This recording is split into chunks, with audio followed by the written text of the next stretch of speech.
الحمد لله نحمده ونستعينه ونستغفره ونعوذ بالله من شرور أنفسنا ومن سيئات أعمالنا. من يهده الله فلا مضل له ومن يضلله فلا هادي له. وأشهد أن لا إله إلا الله وأشهد أن محمدا عبده ورسوله. أما بعد فإن خير الحديث كتاب الله وخير الهدي هدي محمد صلى الله عليه وسلم وشر الأمور محدثاتها وكل محدثة بدعة وكل بدعة ضلالة وكل ضلالة في النار. فقد قال الله تبارك وتعالى: فأعوذ بالله من الشيطان الرجيم. بسم الله الرحمن الرحيم. يا أيها الذين آمنوا اتقوا الله حق تقاته ولا تموتن إلا وأنتم مسلمون.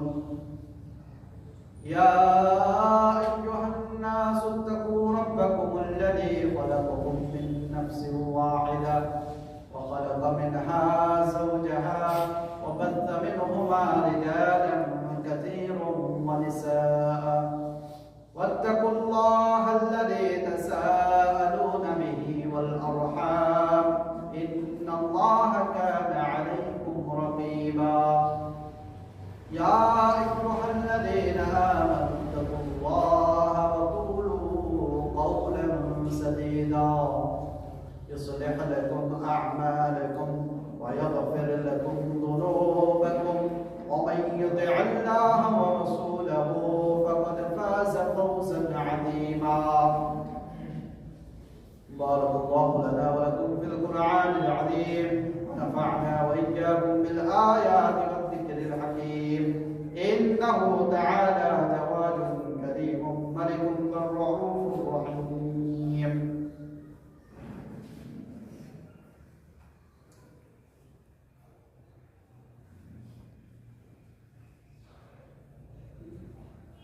إن الحمد لله وحده والصلاة والسلام على من لا نبي بعده.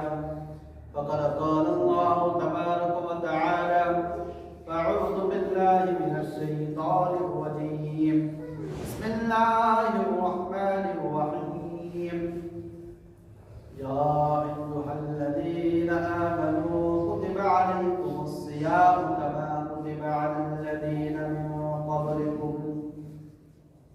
وقال النبي صلى الله عليه وسلم: أتاكم شهر رمضان شهر مبارك تفتح فيه أبواب الجنة وتغلق فيه أبواب الجحيم وتغل فيه مردة الشياطين وفيه ليلة خير من 1000 شهر من حرم خيرها فقد هدم. الله رب العالمين تعالى توصيف 6 سنوات رمضان. الحمد لله. طيب النبي الكريم صلى الله عليه وسلم الدرود والسلام. اللهم صل عليه اللهم بارك عليه. محترم সামিন ইলাম, আমি সকলে জ্ঞাত যে ইসলামৰ 5টি ভেটি ইসলাম যাৰ ওপৰত নিৰ্ভৰ কৰি আছে সেই বস্তুকেইটা হ'ল শাহাদা, অর্থাৎ আপনার সাক্ষী দিয়া যে আল্লাহ রাব্বুল আলামিন ব্যতীত আল্লাহ রাব্বুল আলামিনের বাহিরে কোনো ইলাহ নাই, কোনো মাবুদ নাই, মুহাম্মদ সাল্লাল্লাহু আলাইহি ওয়াসাল্লাম আল্লাহর প্রেরিত রাসূল। 2 নম্বর নামাজ, 3 নম্বর যাকাত, 4 নম্বর সাওম রমাদান, রমজান মাহৰ ৰোজা, 5 নম্বৰ হজ। তো ইসলামৰ 5টি ভেটিৰ মাজত বিশেষ এটি ভেটি হ'ল সাওম ৰমাদান, ৰমজান মাহৰ ৰোজা। আমি ৰমজান মাহৰ একেবারে সূরাত আসুর। তো এই রমজান মাস আসলে কি হয়? এই রমজান মাস সম্পর্কে আল্লাহ রাব্বুল আলামিন কুরআন কারীমে কেউ বলে, ইয়া আইয়ুহাল্লাযীনা আমানু কুতিবা আলাইকুমুস সিয়াম কামা কুতিবা আলাল লাযীনা মিন ক্বাবলিকুম। হে মুমিন সকল, তোমালোকৰ ওপৰত রমজান মাহত রোজা ফরজ করা হয়েছে, জরুরি করা হয়েছে, বাধ্যতামূলক করা হয়েছে। কামা কুতিবা আলাল লাযীনা মিন ক্বাবলিকুম, যেনে ধৰণৰ তোমালোকৰ পূৰ্ব, তোমালোকৰ আগৰ মানুহৰ ওপৰত রোজা ফরজ করা হয়েছে। অর্থাৎ মুহাম্মদ সাল্লাল্লাহু আলাইহি ওয়াসাল্লাম পৃথিবীত আহার আগত যিমান নবী, যিমান রাসূল আল্লাহ রাব্বুল আলামিন প্রেরণ করেছিলেন, সকলো নবী, সকলো রাসূলক আল্লাহ রাব্বুল আলামিন রোজা দিয়েছিলেন। ঠিক তেনেকৈ আল্লাহ রাব্বুল আলামিন মুহাম্মদ সাল্লাল্লাহু আলাইহি ওয়াসাল্লামৰ উম্মতক ৰোজা দিছে, ৰমজান মাহৰ ৰোজা। এই ৰমজান মাহৰ ৰোজা আল্লাহ ৰাব্বুল আলামিন মুহাম্মদ সাল্লাল্লাহু আলাইহি ওয়াসাল্লামৰ উম্মতৰ ওপৰত জৰুৰি কৰে দিছে, বাধ্যতামূলক কৰে দিছে, ফৰজ কৰে দিছে, ৰাখিবই লাগিব। ৰমজান মাহ এনেকুৱা এটা মাহ যি মাহৰ বিষয়ে আল্লাহ রাব্বুল আলামিনের নবী জনাবে মুহাম্মদ রাসূলুল্লাহ সাল্লাল্লাহু আলাইহি ওয়াসাল্লামে বর্ণনা করেন, আতাকুম শাহরু রমাদান। অর্থাৎ রমজান মাহ আহার পূর্বে সাহাবা সকলক আল্লাহ নবী সাল্লাল্লাহু আলাইহি ওয়াসাল্লাম রমজান মাহৰ স্বাগতম, ৰমজান মাহৰ ওয়েলকাম জনাইছে। এনেকে নবী সাল্লাল্লাহু আলাইহি ওয়াসাল্লাম কৈছিল, আতাকুম শাহৰু ৰমাদান, যে তোমালোকৰ ওচৰত ৰমজান নামৰ এটি মাহ আহি আছে। সেই মাহৰ খুসুসিয়ত, সেই মাহৰ বৈশিষ্ট্য হ'ল শাহৰুল মুবাৰক। সেই মাহটো হ'ল বাবৰকত মাহ, সেই মাহটো হ'ল বৰকতপূৰ্ণ মাহ, বৰকতময় মাহ, বৰকতৰ মাহ। এনেকুৱা এটা মাহ তুফতাহু ফীহি আবৱাবুল জান্নাহ, এনেকুৱা এটা মাহ তোমালোকৰ সন্মুখত আহি আছে, যি মাহত আল্লাহ ৰাব্বুল আলামিন জান্নাতৰ সকলো গেট আল্লাহ ৰাব্বুল আলামিন খুলি দিয়ে। এনেকুৱা এটা মাহ তোমালোকৰ সন্মুখত আহি আছে, যি মাহত তুগলাকু ফীহি আবৱাবুল জাহিম, জাহান্নামৰ সকলো গেট আল্লাহ ৰাব্বুল আলামিন বন্ধ কৰি দিয়ে। এনেকুৱা এটা মাহ তোমালোকৰ সন্মুখত আহি আছে, যি মাহৰ বৈশিষ্ট্য হ'ল তুগল্লু ফীহি মাৰদাতুশ শায়াতিন, শয়তানক আল্লাহ ৰাব্বুল আলামিন আবদ্ধ কৰি দিয়ে। এনেকুৱা এটা মাহ তোমালোকৰ সন্মুখত আহি আছে, যি মাহৰ বৈশিষ্ট্য হ'ল ফীহি লাইলাতুন খায়ৰুম মিন আলফি শাহৰ, যি মাহত এনেকুৱা এটা ৰাতি আছে, যি ৰাতিৰ ইবাদত হাজাৰ মাহৰ ইবাদততকৈ উত্তম, শ্রেষ্ঠ। লাস্ট অবস্থাত আল্লাহ নবী সাল্লাল্লাহু আলাইহি ওয়াসাল্লাম কয়, মান হুরিমা খায়রাহা ফাকাদ হুরিমা, যে ব্যক্তি এই রমজান বরকতময় মাহৰ বৰকতৰ পৰা, এই বৰকতময় মাহৰ বৰকতৰ পৰা, এই মাহৰ ইবাদতৰ পৰা নিজকে বঞ্চিত ৰাখিলে, সেই ব্যক্তি আসলতে বঞ্চিত হ'ব। মহতৰম সামিন, এই ৰমজান মাহ এনেকুৱা এটা মাহ, যি মাহত আল্লাহ ৰাব্বুল আলামিন মানুহক সহজেই তেওঁলোকৰ গুনাহ আল্লাহ ৰাব্বুল আলামিন ক্ষমা কৰি দিয়ে। আপনি গুনাহৰ ওপৰত গুনাহ কৰিছে, পাপৰ ওপৰত পাপ কৰিছে, আল্লাহ ৰাব্বুল আলামিন এইটো মাহৰ জৰিয়তে, এইটো মাহত যদি আপনি আল্লাহ ৰাব্বুল আলামিনৰ ওচৰত ক্ষমা খুজিব পাৰে, তেন্তে আল্লাহ ৰাব্বুল আলামিন সহজেই আপোনাৰ গুনাহ আল্লাহ ৰাব্বুল আলামিন ক্ষমা কৰি দিয়ে। এইটো মাহ এনেকুৱা এটা মাহ, যি মাহত আল্লাহ ৰাব্বুল আলামিন অসংখ্য মানুহক জাহান্নামৰ পৰা জান্নাতি হিচাপে আল্লাহ ৰাব্বুল আলামিন ঘোষণা কৰি দিয়ে। এইটো মাহত বিশেষ কিছু কৰণীয় কাম আছে। সেই কৰণীয় কামৰ পূৰ্বে আমাৰ কিছু বৰ্জনীয় কাম আছে। সেই বস্তু হ'ল যে সৰ্বপ্ৰথম আমাৰ সন্মুখত যি ৰমজান মাহ আহি আছে, এই ৰমজান মাহত আমি ইবাদত কৰিম, আমি আল্লাহৰ ইবাদত কৰিম, যিকোনো আজকাৰ কৰিম, আমি নানান ধৰণৰ আমল কৰিম, আল্লাহৰ ওচৰত আমি তওবা কৰিম, আমি ক্ষমা খুজিম। তাৰ পূৰ্বে সৰ্বপ্ৰথম আমাৰ কিছু এৰিবলগীয়া কাম আছে। সেইটো হ'ল যে আমাৰ অন্তৰটো চাফা কৰিব লাগিব, আমাৰ দিলটো চাফা কৰিব লাগিব। আমি ৰমজান মাহত আমি উপস্থিত হম, তো উপস্থিত হওয়াৰ পূৰ্বে আমাৰ নিজকে অলপ সংশোধন কৰিব লাগিব। এইটো হ'ল যে আপনাৰ অন্তৰৰ পৰা হিংসা, আপনাৰ অন্তৰৰ পৰা বিদ্বেষ, দুশ্মনী, তাকাব্বুৰ, অহংকাৰ, এইবিলাকৰ পৰা আপনাৰ অন্তৰ দিলক চাফা কৰিব লাগিব। হযরত আব্দুল্লাহ ইবনে মাসউদ রাদিয়াল্লাহু তাআলা আনহু উদা হয়েছিলেন, কাইফা তাস্তাকবিলুনা শাহর রমাদান। হে আব্দুল্লাহ ইবনে মাসউদ রাদিয়াল্লাহু তাআলা আনহু, আপনারা রমজান মাস কেনেকে একে ওয়েলকাম জানাইছিলেন? তো আব্দুল্লাহ ইবনে মাসউদ রাদিয়াল্লাহু তাআলা আনহু জবাব, কানা আহাদুনা ইয়াজরউ আলা ইস্তিকবাল আল-হিলাল।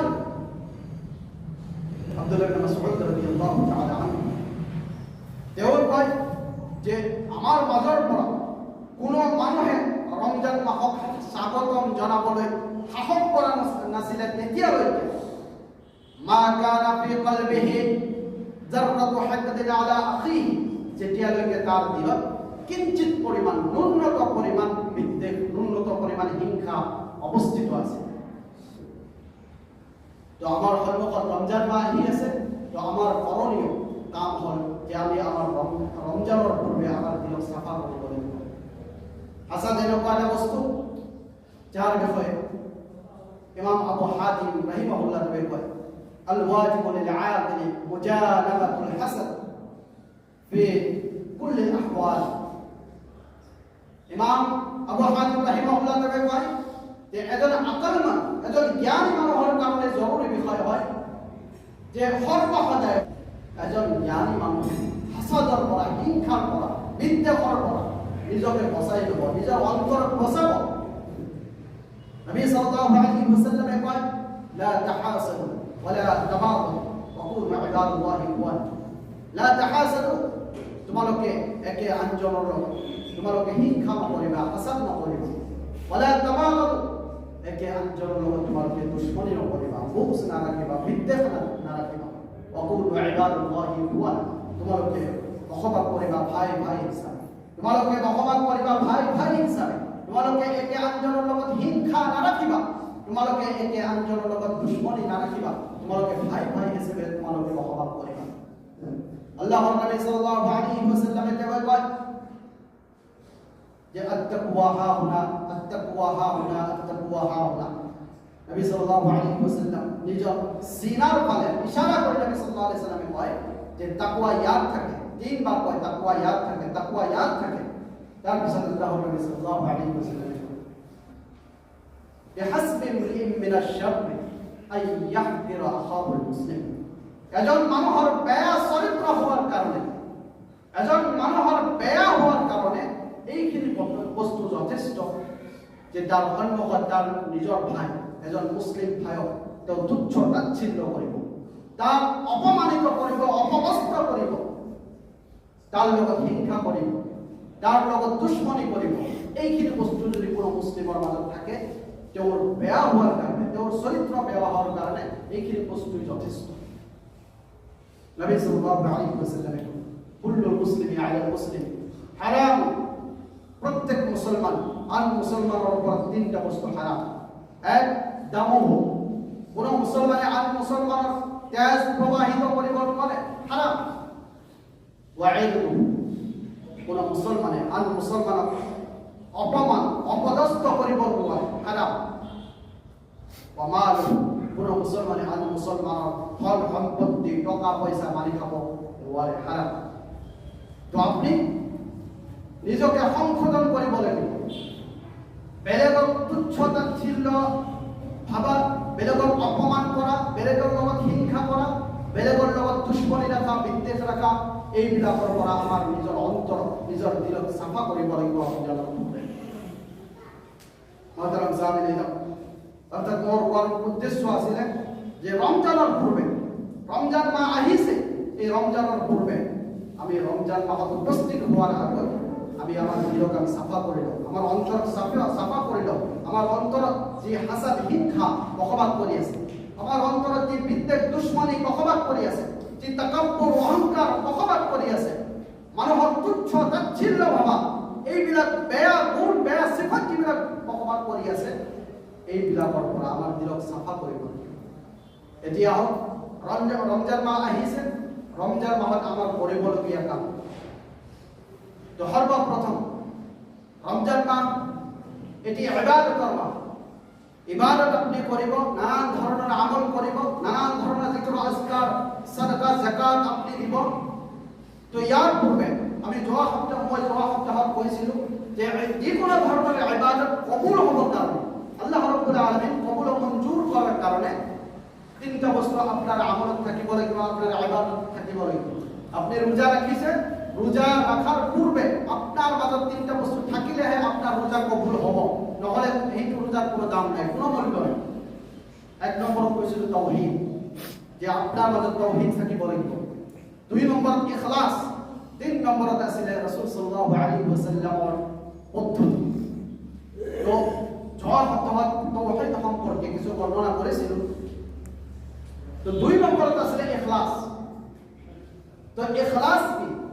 তো ইখলাস হয় আপনি যে আমলটো কৰি আছে, আজি নামাজ পঢ়িছে, আজি জিক্ৰ আজকাৰ কৰিছে, ৰমজান মাহত আপনি ৰোজা ৰাখিব, এই সকলো ধৰণৰ ইবাদত, সকলো আমল কেৱল আৰু কেৱল আল্লাহক খুশ কৰিবৰ কাৰণে কৰি আছে, আল্লাহক ৰাজি কৰিবৰ কাৰণে কৰি আছে, আৰু আপনার বেলেগ কোনো উদ্দেশ্য নাই, বেলেগ কোনো মাকসাদ নাই।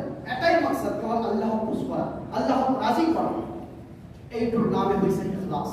তো আপনার ইবাদতের পূর্বে, আপনার আমলের পূর্বে এনেকুৱা নিয়ত, এনেকুৱা ইখলাস, এনেকুৱা খুলুস আপনাৰ ভিতৰত সৃষ্টি হ'ব লাগিব। তেনেহ'লে আপনাৰ ইবাদত আল্লাহ ৰাব্বুল আলামিন কবুল মঞ্জুৰ কৰিব। তো সন্মুখত আমাৰ ৰমজান মাহ, তো ৰমজান মাহত আমি ইবাদত কৰিম, আমি বেশি বেশি আমল কৰি। তো সেই আমল কবুল হওয়াৰ কাৰণে আমাৰ ইখলাস জৰুৰি। আমি যে আমলটো কৰি আছো, আমাৰ উদ্দেশ্য, আমাৰ মকসদ হ'ব লাগিব সেই আমলটো কেৱল আল্লাহক খুশ কৰিবৰ কাৰণে, আল্লাহক ৰাজি কৰিবৰ কাৰণে আমি কৰি আছো।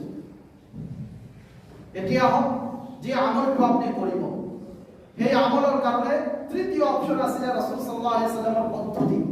ৰাসূল সাল্লাল্লাহু আলাইহি ওয়াসাল্লাম যেনেকৈ কৰিছিলে ঠিক তেনেকৈ আপনি কৰিলেহে আল্লাহ ৰাব্বুল আলামিন কবুল মঞ্জুৰ কৰিব। তো রমজান মাহত আপনি রোজা রাখিব, সর্বপ্রথম রোজার কারণে আপনার নিয়ত করিব লাগিব। আপনি রোজা রাখিব, রোজার কারণে নিয়ত জরুরি। যদি নিয়ত নকরে তেন্তে আপনার রোজা নহয়, শুদ্ধ নহয়। আল্লাহ নবী সাল্লাল্লাহু আলাইহি ওয়াসাল্লামে কয়, মান লাম ইউবাইয়িত সিয়ামা ক্বাবলা তুলু'আল ফাজর ফালা সিয়ামা। যে ব্যক্তি ফজরের সময় হওয়ার পূর্বে রোজার নিয়ত নকরে সেই ব্যক্তির রোজা নাই, সেই ব্যক্তির রোজা নহয়। মানে নিয়ত জরুরি বিষয়, আপনার করিবই লাগিব, বাধ্যতামূলক। আপনি যদি রোজা রাখিব বিচাৰিছে তেন্তে নিয়ত জরুরি, করিবই লাগিব। নবী সাল্লাল্লাহু আলাইহি ওয়াসাল্লামে কয়, ইন্নামাল আ'মালু বিন্নিয়াত, আমলের ফলাফল নির্ধারিত হয় নিয়তের উপর। এতিয়া নিয়ত কেনে ধৰণৰ কৰিব?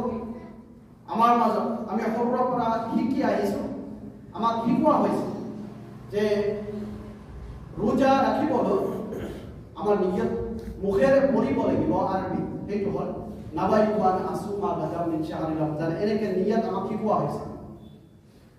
তো আমি ইবাদত কবুল হওয়ার কারণে তিনটা বস্তু আমি পাইছো। এই তিনটা বস্তু আমার মাজত থাকিলেহে ইবাদত কবুল মঞ্জুর হব। ৩ নম্বৰটো আছিলে ৰাসূল সাল্লাল্লাহু আলাইহি ওয়াসাল্লামৰ পদ্ধতি।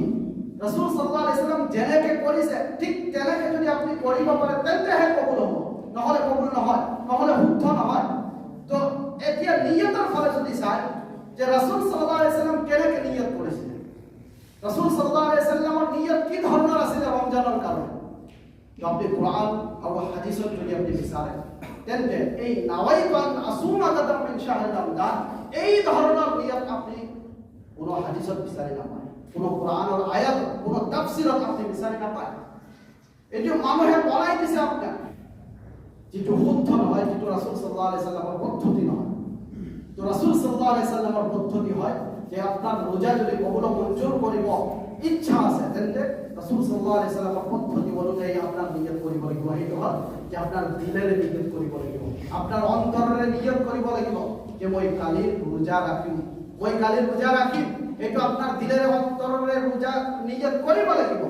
আপনাৰ মুখেৰে নাবাইতু আন আসুমা বায়ান করার শরীয়তের কোনো ধরনের ভিত্তি নাই, কোনো ধরনের প্রমাণ নাই, কোনো ধরনের দলিল নাই।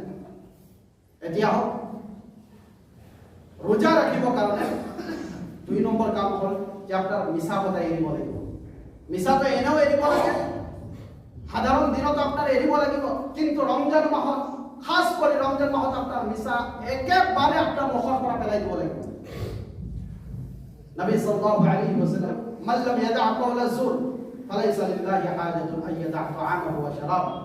আল্লাহর নবী সাল্লাল্লাহু আলাইহি ওয়াসাল্লাম কয় যে ব্যক্তি মিথ্যা কথা এড়িব নোৱাৰে, মিছা কথা এড়িব নোৱাৰে, সেই ব্যক্তিৰ ভোগা থাকা, সেই ব্যক্তিৰ বিপাকত থাকা আল্লাহ রাব্বুল আলামিনের কোনো প্রয়োজন নেই।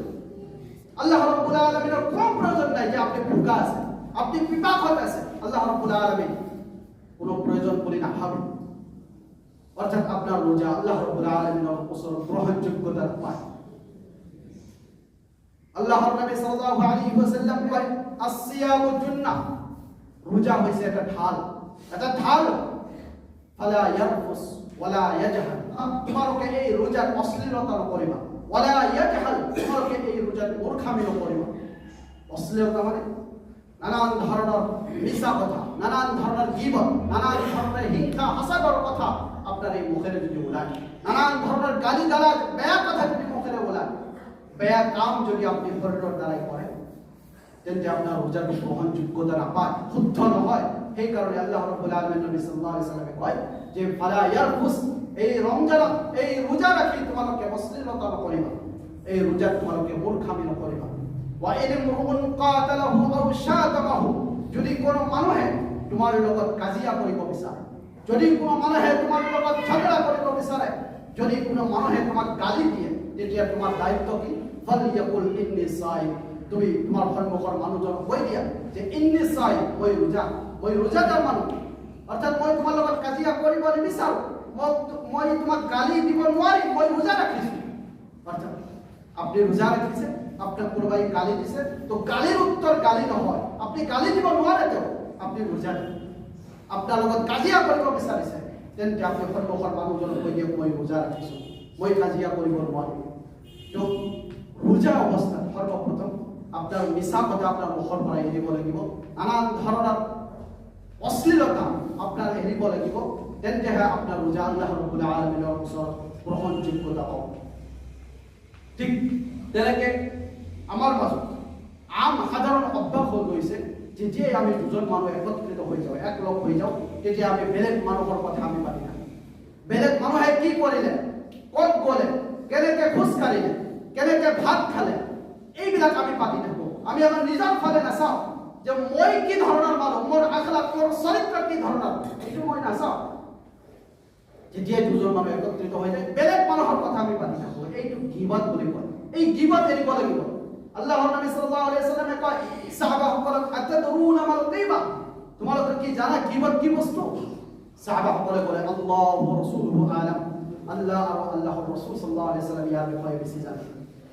তাৰ পিছত আল্লাহৰ নবী সাল্লাল্লাহু আলাইহি ওয়াসাল্লামে কয় যিকৰুকা আখাকা বিমা ইয়াকৰাহ, তুমি তোমাৰ ভাইৰ এনেকুৱা কথা পাতি আছা যিটো তেওঁ শুনিলে অপছন্দ কৰিব, পছন্দ নকৰিব, এনেকুৱা কথা যদি তুমি পাতা, তেন্তে সেইটো কি হ'ব? সাহাবাসকলে সুধিলে আফাৰ আইতা ইয়া ৰাসূলুল্লাহ সাল্লাল্লাহু আলাইহি ওয়াসাল্লাম ইল্লাম ইয়াকুন ফীহি মা আকুল, হে আল্লাহৰ নবী সাল্লাল্লাহু আলাইহি ওয়াসাল্লাম, আমি যদি কোনো মানুহৰ এনেকুৱা কথা পাতি থাকোঁ যি কথা সঁচা, যি কামটো তেওঁ কৰিছে সঁচাই, সেই ব্যক্তিয়ে এই কামটো কৰিছে, এই কথাটো আমি যদি আমি পাতি থাকোঁ, তেন্তে সেইটো কি গীবত হ'ব নেকি? আল্লাহৰ নবী সাল্লাল্লাহু আলাইহি ওয়াসাল্লাম কয় ইল্লাম ইয়াকুন ফীহি বিমা তাকুল ফাকাদ তাবাত্তা। আল্লাহৰ নবী সাল্লাল্লাহু আলাইহি ওয়াসাল্লাম কয় যদি সেই মানুহজনে সেই কামটো কৰিছে, বেয়া কামটো কৰিছে, আৰু সেই বেয়া কামটো তাৰ অনুপস্থিত যদি তুমি কৈ থাকা, তেন্তে তুমি গীবত কৰিলা। ওয়া ইল্লাম ইয়াকুন ফীহি মা তাকুল ফাকাদ বাহাত্তা। আল্লাহৰ নবী সাল্লাল্লাহু আলাইহি ওয়াসাল্লাম কয় আৰু যদি তুমি মিছা হুকুমত লগাই দিয়া, এজন মানুহে এটা কাম কৰা নাই, তুমি মিছা এনেই দুজন মানুহে কথা পাতি আছে যে সেই মানুহজনে এইটো কাম কৰিছে, কিন্তু সেই মানুহজন কৰা নাই, তো আল্লাহৰ নবী সাল্লাল্লাহু আলাইহি ওয়াসাল্লাম কয় যে ফাকাদ বাহাত্তা, তুমি সেই মানুহজনৰ ওপৰত বহুদান লগাই দিলা। বহুদান মানে ডাঙৰ মিছা কথা, ডাঙৰ এটা মিছা কথা সেইজন মানুহৰ ওপৰত তুমি কৈ দিলা। অৰ্থাৎ এই গীবতৰ পৰিণতি, গীবতৰ ফলাফল শৰীয়তত বহুত ভয়ানক হয়, বহুত ভয়ংকৰ হয়। তো এই গীবতৰ পৰা ৰমজানৰ পূৰ্বে আমাৰ দিলক, আমাৰ মুখক পবিত্ৰ কৰিব লাগিব। রমজান মাস আমি যদি ইচ্ছা করো যে আমার রোজা আল্লাহ রাব্বুল আলামিন কবুল মঞ্জুর করবে, যে মিছা কথা এড়িয়ে বলে আমার অশ্লীলতা যে বেয়া কাম আছে, যে বেয়া কথা আছে, এইবিলাক আমার এড়িয়ে বলে আমার গীবতের পর আমার নিজক বসাবো। এতিয়া রমজান মাহ সম্পর্কে বিশেষ একটি কথা হল যে আল আকলু ওয়া শুরবু নাসিয়া, পাহরি কেনে খাই পেলালে, পাহরি কেনে পান করিলে, পানি পান করিলে, ভাত খাই পেলালে, সেইজন মানুহ সম্পর্কে শরীয়তত কি দিছে? তো হযরত আবু হুরায়রা রাদিয়াল্লাহু তাআলা আনহু জাআ রাজুলুন ইলা নবী সাল্লাল্লাহু আলাইহি ওয়াসাল্লাম, একজন মানুষ রাসূল সাল্লাল্লাহু আলাইহি ওয়াসাল্লাম সরকারে আহিকেন বলে, ইয়া রাসূলুল্লাহ সাল্লাল্লাহু আলাইহি ওয়াসাল্লাম, ইয়া রাসূলুল্লাহ সাল্লাল্লাহু আলাইহি ওয়াসাল্লাম, ইন্নী আকালতু ওয়া শারিবতু নাসিয়ান, হে আল্লাহর নবী সাল্লাল্লাহু আলাইহি ওয়াসাল্লাম, মই রোজা অবস্থা পাহৰি যায়, মই খানা খাইছো, মই পান কৰিছো, এতিয়া মোৰ কি হ'ব? তো আল্লাহর নবী সাল্লাল্লাহু আলাইহি ওয়াসাল্লাম কয়, আল্লাহু আত'আমাকা ওয়া সাকাকা, যে আল্লাহ রাব্বুল আলামিন তোমাকে পান করাইছে, তোমাকে খাওয়াইছে আল্লাহ রাব্বুল আলামিন।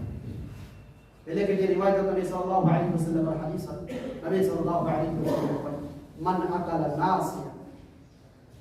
अकला नासियन फलयुतिम सौमा फाइन्नमा अत'अमहु व सकाहु। আল্লাহর নবী সাল্লাল্লাহু আলাইহি ওয়াসাল্লাম কয়, যে ব্যক্তি রোজা অবস্থায় পাহরি যায়, কোন বস্তু খালে, কোন বস্তু পান করিলে, সেই ব্যক্তি যে তার রোজা পরিপূর্ণ করিল। কিবা বস্তু পাহরি যায়, কিবা বস্তু খাই দিলে, খোৱাৰ পিছত এইটো যাতে নাভাবে যে মোৰ ৰোজাটো নষ্ট হৈ গ'ল, সেই ব্যক্তিক আল্লাহৰ নবী সাল্লাল্লাহু আলাইহি ওয়াসাল্লাম ৰোজাটো পৰিপূৰ্ণ কৰিবলৈ দিছে। তো আমাৰ এইটো বস্তু জনা উচিত। আমাৰ মাজত যদি এনেকুৱা ঘটনা হৈ যায়, তো শৰীয়তৰ মাসলা হ'ল যে আপুনি ৰোজাটো পৰিপূৰ্ণ কৰি ল'ব। এতিয়া হওক ৰমজান মাহত আমাৰ মাজত যি বিভ্ৰান্তিমূলক এটা কাম হয়, এইটো হ'ল ইফতাৰ। ইফতারত আমার মাজত প্রচলিত কথা হল যে ইফতার সময় হওয়ার পিছতো 1-1.5 মিনিট দেরিকে ইফতার করে। তো আল্লাহর নবী সাল্লাল্লাহু আলাইহি ওয়াসাল্লাম কয়, লা ইয়াজালু নাসু বিখাইরিন মা আজ্জালুল ফিতর ফাইন্নাল ইয়াহুদা ইউআখিরুন। আল্লাহর নবী সাল্লাল্লাহু আলাইহি ওয়াসাল্লাম কয় যে তোমালোকে তেতিয়ালৈকে কল্যাণত বসবাস কৰিব পাৰিবা, তোমালোকে তেতিয়ালৈকে কল্যাণত বসবাস কৰিব পাৰিবা যেতিয়ালৈকে তোমালোকে ইফতাৰত জলদি জলদি কৰিবা। সময় হৈ গ'ল, সময় হোৱাৰ লগে ইফতাৰ কৰিবা যেতিয়ালৈকে তোমালোকে কল্যাণত বসবাস কৰিব পাৰিবা। ওয়াইন্নামাল ইয়াহুদা ইউআখিৰুন, ইহুদীসকলে যি ৰোজা ৰাখে, ইহুদীসকলে ৰোজা ইফতাৰ কৰে, তেওঁলোকে দেৰি কৰে, কিন্তু মুছলিমসকলৰ আদৰ্শৰ চৰিত্ৰ এইটো কেতিয়াও হ'ব নোৱাৰে যে সময় হোৱাৰ পিছতে 1-1.5 মিনিট দেৰিকে আপুনি ইফতাৰ কৰিব। এইটো ইছলামৰ কোনো ধৰণৰ মাসলা, কোনো ধৰণৰ হুকুম আহকাম নহয়। নবী সাল্লাল্লাহু আলাইহি ওয়াসাল্লামে কয়, আজ্জিলুল ফিতৰ ওয়া আখিৰুস সুহুৰ, তোমালোকে ইফতাৰ জলদি কৰা, ইফতাৰৰ সময় হৈ গৈছে, ইফতাৰ কৰি লোৱা, দেৰি নকৰিবা। ওয়া আখিৰুস সুহুৰ, তোমালোকে সেহৰি দেৰিকে খোৱা, তোমালোকে সেহৰি দেৰিকে খোৱা। তো আমাৰ মাজত বহুত মানুহ এনেকুৱা আছে সেহৰি বহুত আগতে খাই লয়, সময় হোৱাৰ আগতে বহুত মানুহ খাই লয়। তো এটা একটা ভুল পদ্ধতি। সেহরি নবী সাল্লাল্লাহু আলাইহি ওয়াসাল্লাম সময় হোৱাৰ আগে আগে খাব দিছে। তো সেহৰি দেৰিকে খাব লাগে, ইফতাৰ জলদি কৰিব লাগে। সেহৰি সম্পৰ্কে আল্লাহৰ নবী সাল্লাল্লাহু আলাইহি ওয়াসাল্লাম কয়, তাসাহহাৰু ফাইন্না ফিস সুহুৰি বাৰকা, তোমালোকে সেহৰি খোৱা ফাইন্না ফিস সুহুরি বারকা। কি হলো? সেহরি আল্লাহ রাব্বুল আলামিন বিশেষভাবে বরকত রাখিছে। নবী সাল্লাল্লাহু আলাইহি ওয়াসাল্লাম কয়, আস-সুহুরু আকলুহু বারকা, সেহরি খোৱাৰ কামটো এটা বৰকতময় এটা কাম। ফালা তাদউহু, তোমালোকে এইটো কাম কেতিয়াও তোমালোকে এৰি নিদিবা, সেহৰি খোৱা কামটো তোমালোকে কেতিয়াও এৰি নিদিবা। ওয়ালাউ আইয়াজরা জুরআতাম মিন মা'i, আল্লাহর নবী সাল্লাল্লাহু আলাইহি ওয়াসাল্লাম বলে যে তোমালোকে পানির এক ঢোক পানি হলেও তোমালোকে সেহরি হিসাবে খাইবে। ফাইন্নাল্লাহা আযজা ওয়া জাল্লা ওয়া মালাইকাতুহু ইসাল্লুনা আলাল মুসাফিরিন, কি হলো? আল্লাহ রাব্বুল আলামিন আর আল্লাহ রাব্বুল আলামিনের যিমান ফেরেশতা আছে, তো ফেরেশতা সকলে সেহরি খোৱা মানুহৰ ওপৰত দোয়া কৰি থাকে। সেই কাৰণে আল্লাহৰ নবী সাল্লাল্লাহু আলাইহি ওয়াসাল্লাম সেহৰি খাব দিছে। আৰু সেহরির কারণে আল্লাহ রাব্বুল আলামিন বিশেষভাবে ফজিলত আল্লাহ রাব্বুল আলামিন নবী সাল্লাল্লাহু আলাইহি ওয়াসাল্লাম বর্ণনা করেছে। এতিয়া রমজানত আমার বিশেষ একটি আমল হল তারাবির নামাজ। যে নামাজ সম্পর্কে আল্লাহ রাব্বুল আলামিন নবী সাল্লাল্লাহু আলাইহি ওয়াসাল্লাম কয়, মান কামা রমাদানা ঈমানান ওয়া ইহতিসাবান গুফিরা লাহু মা তাকাদ্দামা মিন যামবিহি।